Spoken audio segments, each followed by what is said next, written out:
So I started dancing when I was really, really young. I was about 5 years old, and I saw Savion Glover on Sesame Street. Hey, you're just in time to play the rhyming game. You ready? Here we go.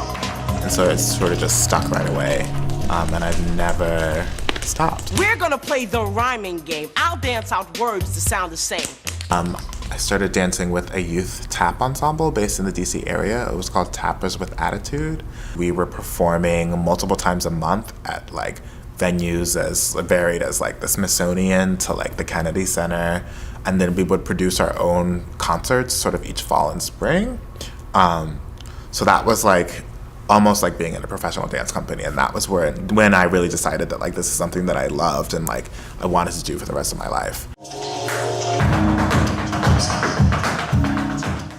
And then after that, I went to school in Boston, so that was cool.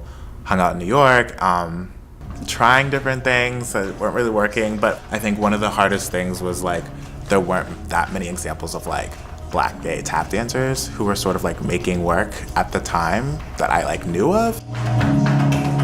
I wasn't able to really articulate like that I was gay to myself until I was like an older teen. And then it was really, for me, like, discovering what that meant. More so, like, how to, like, reconcile, like, my sexuality with, like, my racial and gender identity and sort of how all those things fit together. My process, that's still something that I'm working on defining for myself. I don't have a defined process yet.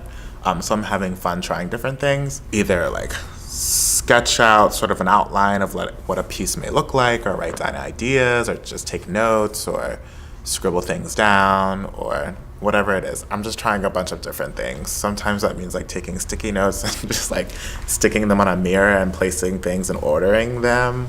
So I'm having fun trying different things. I would say right now it's really about just like throwing a bunch of things at the wall and seeing what sticks and what falls.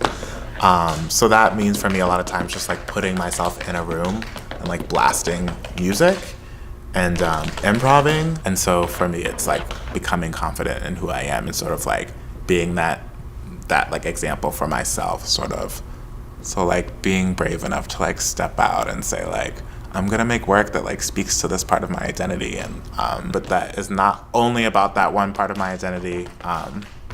Just going through that whole process of like growing and maturing and becoming who you are and sort of like becoming more comfortable with that.